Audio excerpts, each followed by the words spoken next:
tal? ¿Cómo están, amigos? Bienvenidos a esta edición. Iniciamos la semana, lunes 26 de mayo. Soy Valeria Fuertes. Les doy la bienvenida a esta edición de Economía para Todos. Han ocurrido varios temas económicos en este lapso, en este fin de semana, así que vamos a tratar de desmenuzar uno por uno. Pero para esto, lo siguiente nos traslada al Congreso de la República, lo que está ocurriendo, lo que se está aprobando, mejor dicho, en esta Comisión de Economía del Parlamento, del cual justamente Illich López, el parlamentario, es presidente de esta mesa de trabajo, de este grupo de trabajo. Con él ya estamos en línea para poder conversar sobre algunos alcances. Congresista, buenas tardes, bienvenido. Señorita Valeria, buenas tardes. Un saludo a su audiencia y a todos los peruanos. Siempre dispuesto a la interpelación que ustedes nos puedan hacer. Congresista, en primer lugar, lo que ha ocurrido justamente hace algunas horas sobre las zonas económicas especiales. Recordemos que esto se aprobó en los fueros del Congreso de la República, una medida que fue saludada en su momento por varios gremios empresariales. Sin embargo, ha sido observado por el Ejecutivo. ¿Cuál va a ser el proceso siguiente de este proyecto de ley que establecía un marco tributario, ¿no?, para las zonas económicas especiales en nuestro país, para que pueda el sector privado, pues, digamos, impulsarse, ¿no?, con este marco que se había aprobado en el Parlamento hace algunos días?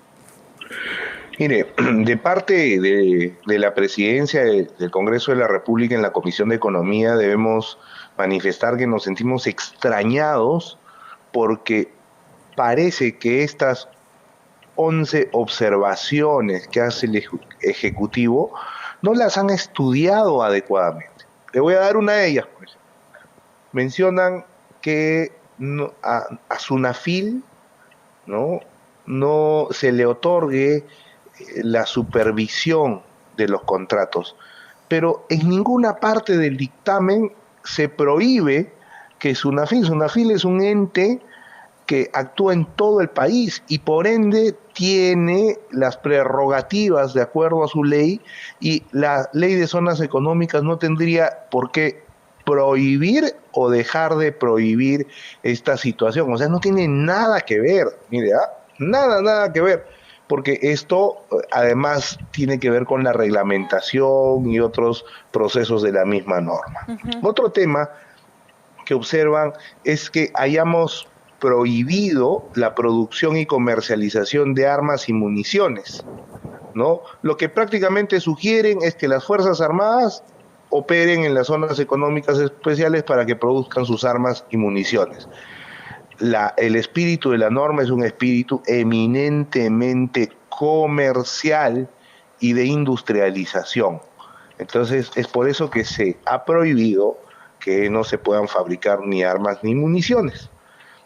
Y otro tema sobre que Mincetur le han quitado, mencionan ellos, atribuciones. Al contrario, Mincetur se va a encargar de todo el procedimiento para que una zona económica especial pueda ser verificada y recién con ello puedan enviar un proyecto de ley para la aprobación de una zona económica, toda vez que se necesita para aprobar beneficios tributarios una mayoría calificada de acuerdo a la Constitución. Parece que quien ha elaborado estas observaciones, señorita, sí, no conoce el fondo ni tampoco conoce la forma, desconoce en líneas generales para qué sirve esta norma, que repito, lo que va a hacer con ustedes sí, se van a sentar con el ministro de Economía y Finanzas para explicarle, porque ahora lo que puede hacer el Congreso es aprobar eso por insistencia. Vamos a cumplir el procedimiento, ¿no? Estoy levantando las observaciones. De todas maneras, y va a ser saludable. A ver, quiero conocer a esa persona que ha emitido estas opiniones, cuál es el criterio que le ha puesto. No le encuentro mayor criterio o un sustento poderoso como para que pueda observarse una norma tan importante para el país. No olvidemos que lo que planteamos con esta norma es en unos 10 a 15 años ser un país industrializado. Entonces, Congresista, lo que sí se advierte en estas observaciones, de hecho, a las que el equipo de economía de RPP tuvo acceso, hemos levantado la información, se advierte que con este proyecto de ley, ¿no? Presentado por el Congreso de la República, aprobado por el Congreso, se advierte que las exoneraciones tributarias contempladas en la autógrafa pueden tener efectos perjudiciales en las industrias del resto del país, ya que se podría generar competencia en desigualdad de condiciones y señala que deben darse con ciertas limitaciones. Esta observación no es la primera vez que escucho un punto como este, una premisa como esta, pero ¿cuál es su opinión sobre este punto exactamente, congresista Illich? Debe revisarse la autógrafa, porque claramente en la autógrafa menciona que esto es para nuevas actividades económicas, porque eso fue uno de los sustentos de oposición para esta norma. ¿Qué pasa si una bebida gaseosa va a la zona económica? No, pues la bebida gaseosa ya está apostada en un determinado lugar. Hay una prohibición expresa en el dictamen, no pueden mezclarse, porque esta es una norma de promoción, de incentivo a la fabricación, a la transformación de bienes. Congresista, ¿ustedes van a citar al ministro de Economía? Sí, por supuesto que ¿Cuándo? sí. ¿Qué fecha? Vamos a primero a levantarlas, a evaluar el tema. Ajá. Y segundo, porque el ministro debe venir por varios temas. Primero, por el tema del sueldo de la presidenta. Segundo, para ver cuáles son sus posiciones respecto al tema económico en esta época de transición al siguiente gobierno. Y, lógicamente, este tema de las zonas económicas. Entonces, oportunamente yo voy a invitarlo, ¿no? Y seguramente lo tendremos en la comisión para coordinar. Previamente coordinaremos con los equipos técnicos cuáles son los planteamientos que ellos tengan y rebatir sus argumentos para que se fortalezca esta norma, que es, creo yo, a donde debe apuntar el país. Congresista, de no, digamos, convencer las explicaciones del titular de Economía y Finanzas en la Comisión de Economía que usted presida respecto a, ya sea por el tema del sueldo de la presidenta, ya sea por las zonas económicas especiales, sobre todo con este punto, ¿ustedes van a aprobar por insistencia el proyecto de ley de las zonas económicas especiales? Es prerrogativa del Congreso. La idea es que participen todos los actores, y lógicamente un actor importante es el Ministerio de Economía. Sin embargo, debo dejar claro, esta ley no ha sido creada para recaudar impuestos. Ojo. Y a esas opiniones de economistas que en los 25 últimos años se han acostumbrado a verle a toda iniciativa recabar impuestos, apretar a los formales, esta no es para recabar impuestos, esta es para generar transformación, industrialización. Cuando esto madure, pagarán impuestos, de acuerdo a las estipulaciones que se ha planteado. Sin embargo, hay que explicarles bien cuál es la concepción de la norma, cuál es el nacimiento, por qué ha nacido esta norma y cómo en Latinoamérica, tanto en Uruguay, Colombia, Costa Rica, entre otras naciones latinoamericanas, no hablamos de Asia y los Estados Unidos y otro continente, han funcionado, pero siempre aplicadas a la realidad peruana. Congresista, ¿no? Entiendo entonces que la citación para el ministro Pérez Reyes es para la primera quincena de junio. Debe ser así, va a ser así y vamos a ponernos en contacto con ellos para enviarle toda la información necesaria. Congresista, hay otro tema que se ha aprobado en el Congreso de la República sobre la reducción del IGB. Por favor, coméntenos cuál ha sido la motivación, ¿no?, del Parlamento detrás de esta medida y cuáles son, digamos, los escenarios que se abren, porque ha habido muchas críticas hacia esta medida aprobada en el Congreso de la República. Sí, primero, los que critican esta medida son los mismos personajes y profesionales que han tenido la posibilidad en sus manos de dirigir la economía de este país. Seguramente ahí he visto una posición de un exministro. ¿Cuál es el tema?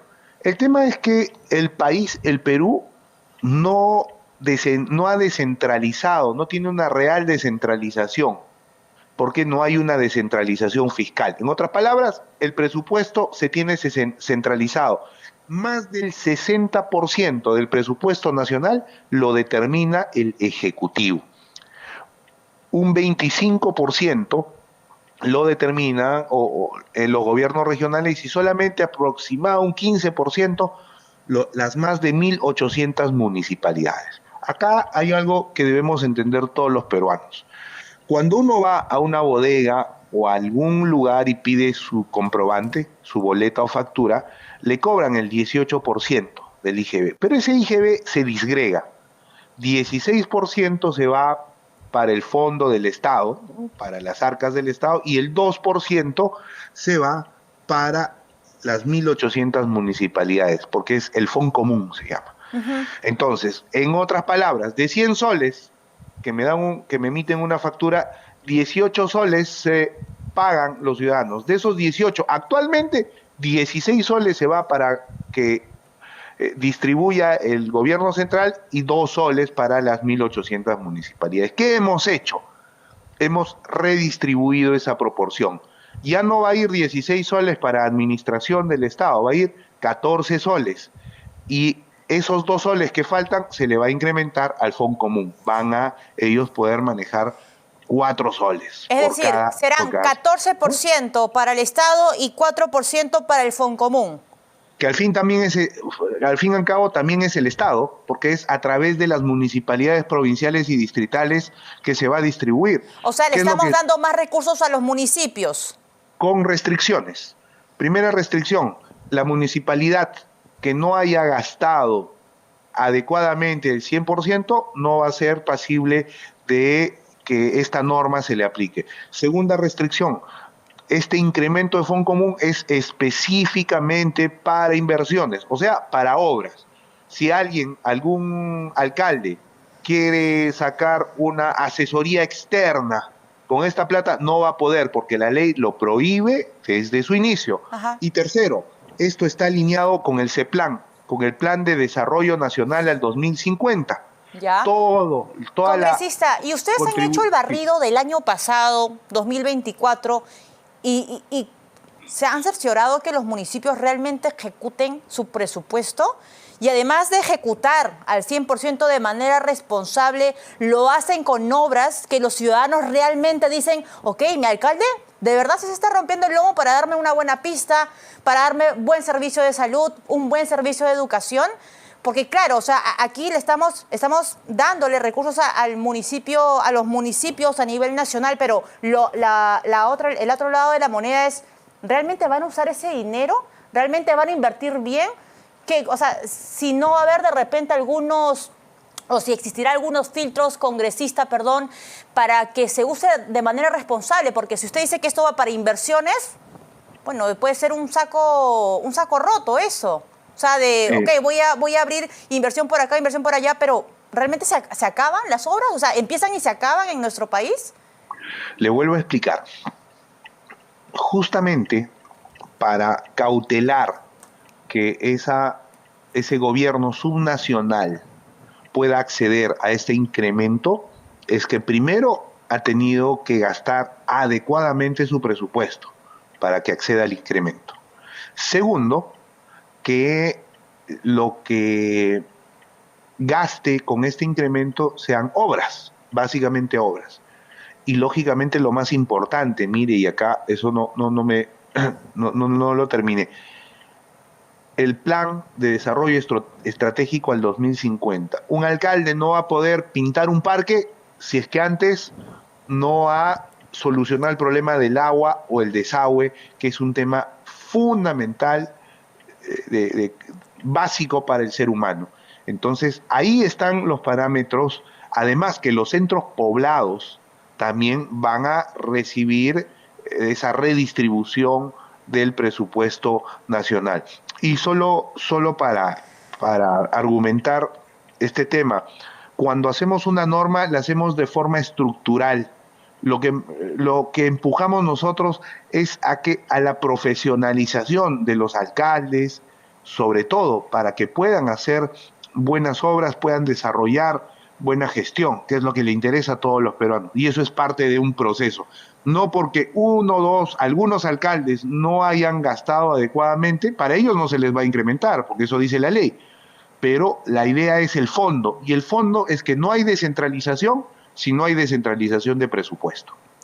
Ahora, ¿qué pasa, por ejemplo, me pongo en el escenario siguiente, congresista, que aquellos alcaldes que sí cumplen con el requisito de haber ejecutado su presupuesto, porque es una cifra, o sea, habría que ver si ese presupuesto ejecutado realmente estuvo bien ejecutado, ¿no? ¿Qué pasa, por ejemplo, en el escenario que el alcalde de cualquier zona de nuestro país empieza a abrir, ¿no?, a invertir, pero esas obras se quedan paralizadas, porque usted sabe también que hay una cantidad de obras paralizadas que no es menor en nuestro país, ¿no? Viene un alcalde, tiene su cartera de obras, viene otro alcalde cada 4 años, otra cartera de obras, y finalmente lo que vemos en las calles son pistas rotas, ¿no?, montículo de tierra, obras a medio hacer.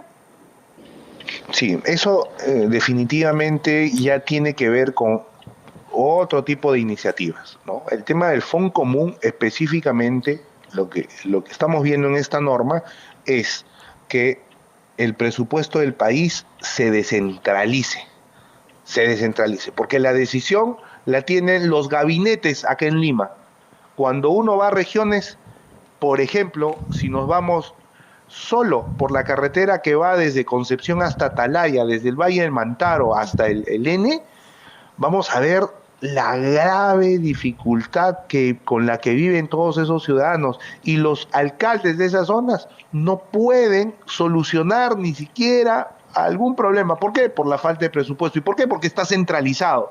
Claro, al señor funcionario del Ministerio de Economía que tiene su aire acondicionado en el MEF y que piensa que solamente los números son los que deben aplicarse en el país, más no la realidad, lo va a criticar. Pero tenemos que ir a ver el tema de la realidad. Y la realidad es que las más de 1.800 municipalidades solo manejan el 15% del presupuesto. O sea, las más de 1.800 municipalidades. Ese es un dato grueso de lo que sucede en el país con la descentralización fiscal. Va a ser un debate bien largo que se ha planteado en el Congreso de la República, congresista. Esperamos de verdad que sea un debate súper alturado, muy técnico, además, ¿no?, con las cifras, con las consecuencias también que eso podría traer. Pero yo recuerdo, por ejemplo, que en RPP hemos hablado varias veces de los distritos millonarios a nivel nacional, ¿no?, entre ellos San Marcos, en la sierra del Perú. Un distrito donde ni siquiera pues sus pobladores, sus vecinos tienen agua o tienen luz 24/7 como lo tienen otros distritos en Lima capital. Entonces también, más allá del presupuesto, es cómo están preparados estas autoridades para ejecutar de manera inteligente, y ahí va con el tema que le planteaba, ¿no?, de manera responsable, sí, también. Pero mire, acá un dato solo con sus datos, de todas las obras que los alcaldes puedan haber tenido problemas, solo han hecho el 15%, pero el 60% lo ha ejecutado el gobierno central. Y también hay abandono de obras en el gobierno central. O sea, este tema es un tema que no solo le genera problemas a los alcaldes, también a los gobiernos regionales, porque también sí hay obras abandonadas por los gobiernos regionales, y también al Ejecutivo, porque también hay obras abandonadas por el programa subsectorial de irrigaciones, por el programa de saneamiento rural, por el programa nacional de saneamiento urbano. O sea, es un tema estructural, no sé si me dejo entender. Sí, por supuesto. No solo los alcaldes dejan abandonadas las obras. Y ese tema estructural básicamente va con el conocimiento de las autoridades, por eso se aplican otros criterios para el presupuesto. Presupuesto por resultados, por ejemplo, entre otros temas técnicos que se ven dentro de ese tema, ¿no? Para hacer como un resumen de esta propuesta, que quiere decir que se mantiene el IGB en 18%, pero la distribución va a ser distinta, ¿correcto, congresista? Sí, hay una redistribución, efectivamente. Okay. No se incrementa ni en realidad no exige, claro, reduce el IGB, porque el IGB solo era 16%. Se conoce normalmente o coloquialmente como al 18% como IGB, pero no es así. Okay. Es el 16% IGB y 2% de Fondo Común, Fondo de Compensación Municipal. Eso constituye el 18%. esa es la fotografía actual. Lo que se ha planteado ahora en el Parlamento es que ese 16% de IGB pase a 14% y el Foncomún de 2% suba a 4%. Sí, para las 1.800 municipalidades y otros centros poblados del país. Centros municipalidades. Muy bien. Congresista, ¿ese es su proyecto de ley, correcto? En realidad son como 12 proyectos de ley. Yo no hice una iniciativa al respecto. Sin embargo, usted tiene el del 15%, me parece. Coméntenos, por favor, de eso, congresista. Sí. Un poco la posición respecto a que los impuestos puedan bajar en el Perú es buscar la manera de combatir el alto grado de informalidad que se tiene. A los formales prieta. A ellos se les sanciona y una serie de medidas. La idea es que progresivamente se vaya ampliando la base tributaria, o sea que más personas tributen en el Perú y que progresivamente se vayan bajando los impuestos para no generar déficit fiscal. ¿Me puede repetir eso, congresista? O sea, la propuesta suya del 15%, ¿qué plantea? Plantea que el Ejecutivo deba implementar políticas públicas, o sea, deba hacer acciones para quienes no tributen en el Perú puedan hacerlo. ¿Qué va a ocurrir con ello? Va a entrar mayor dinero, vamos a ampliar la base tributaria, o sea, más gente va a pagar impuestos. Y como más gente va a pagar impuestos en el Perú, los impuestos paulatinamente tienden a reducir, porque hay más ingresos, ¿no? Hay más ingresos y se van bajando los impuestos. Eso es lo que busca este planteamiento estructural. Pero eso incluye también una reforma incluso laboral, hacer que los informales se vuelvan formales para que así se amplíe la base tributaria. Y este tema de ¿Perdón? Implican muchos temas, no solo en el tema laboral, cuarta categoría, que son los independientes, quinta, que son los dependientes, tercera, que son las empresas. O sea, implica muchas maneras. Mire, acá lo que debemos es ir empujando poco a poco, porque la realidad de los peruanos, por ejemplo, el Perú tiene un tema de estudio fundamental. Macroeconómicamente le va bien al país, ¿no? Tenemos indicadores macroeconómicos fuertes, poderosos, con mucha fortaleza, pero microeconómicamente hay mucho desorden, mucha informalidad. Esa contrastación de entre lo macroeconómico y lo microeconómico debemos resolverla para que así como nos va bien en lo macroeconómico, también nos vaya bien en la microeconomía, en el día a día, en la canasta familiar, en el trabajo diario y una serie de situaciones. Y para eso se tienen que presentar iniciativas y dentro de las iniciativas se iniciarán los debates respectivos. Congresista, ¿el tema del retiro de AFP en qué está? El tema del retiro de AFP está ya culminando respecto al análisis. Mire, esta norma que se plantea presentar no solamente tiene que ver un tema con tiene que ver en general con la disposición de esos fondos, de que el dueño de los fondos pueda beneficiarse. Un ejemplo y una crítica a las AFPs. Han perdido en los dos últimos fondos, en el fondo 2 han perdido menos 2.4% y en el fondo 3 han perdido menos 4%. Entonces, a pesar de esto, las AFPs ganan, porque cobran, no porque la plata gane, el dinero del afiliado gane más, sino solo por administrar. Ahora, si es que el ciudadano tiene la posibilidad de utilizar ese fondo, por ejemplo, de un autopréstamo, ponerlo como garantía para que pueda tener un crédito a un 0%, lógicamente esto supervisado por las entidades financieras, que lo utilice de esa manera. Si puede utilizar el fondo para garantía para su primera vivienda, cosa que al final de 15, 18 años, cuando se termine de pagar este departamento, consigue el departamento y también se le devuelva la garantía y cautelar el fondo. Ese tipo de iniciativas necesitamos plasmarlas alineadas a la reforma del sistema de pensiones para que el dinero de los usuarios le sirva a los usuarios. Y si desea dejarlo en la AFP, también lo deje en la AFP. O sea, están a favor de un octavo retiro, en conclusión. Estoy a favor de la disposición, de la mejor disposición para el fondo previsional. De un octavo retiro. Generales. De un octavo retiro, claro, o sea, libre de posiciones que puedan retirar. El octavo retiro está en algunas propuestas de ley, también se está evaluando. ¿Cuándo se va a aprobar el dictamen? Lo que yo estoy diciendo... Sí. Congresista, perdóneme, ¿cuándo se aprueba el dictamen de lo de la AFP, el retiro de la AFP? Mire, el dictamen tiene que ir alineado con la reforma de pensiones. Hasta ahora no tenemos reglamento y necesitamos alinear todo esto para entendemos que con los temas pueda funcionar y también una decisión que tomemos pueda contribuir con la reforma. Congresista, entiendo que en junio me parece que tiene en plazo el Ejecutivo para presentar el reglamento de la reforma de pensiones. Entonces entiendo que la Comisión de Economía va a esperar este reglamento y luego del reglamento va a sentarse a debatir sobre estos más de 10 proyectos de ley que apuntan a un retiro de AFP.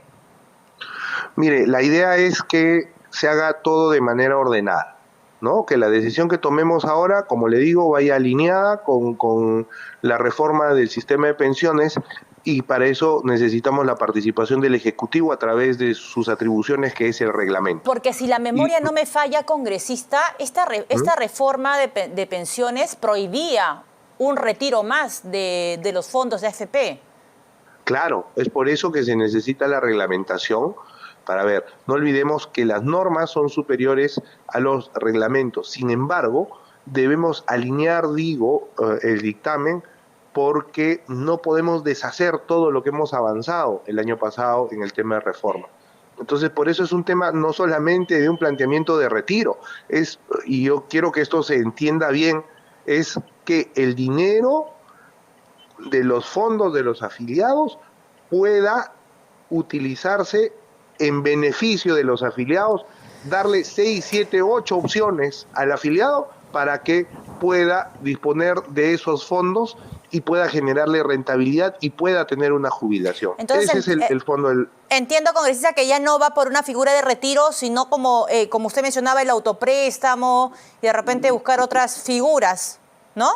Sí, o sea, tenemos que ir cautelando el fondo y también tenemos que darle una utilidad al fondo de tal manera que no se pierda y que en 15 años, cuando ya el Perú tenga la mayor cantidad de ciudadanos adultos mayores, también tengan fondos. O sea, no es solamente un tema y el grueso del debate se basa en que haya retiro o no retiro. No se trata de eso. Se trata de darle a ese fondo una mejor utilización para que sea más rentable para el dueño del fondo y también para que tenga su pensión al final de los días, ¿no? Congresista, tengo una pequeña pregunta para una respuesta también muy corta. ¿Usted está a favor o en contra de este proyecto de ley que limita la inversión privada en los puertos?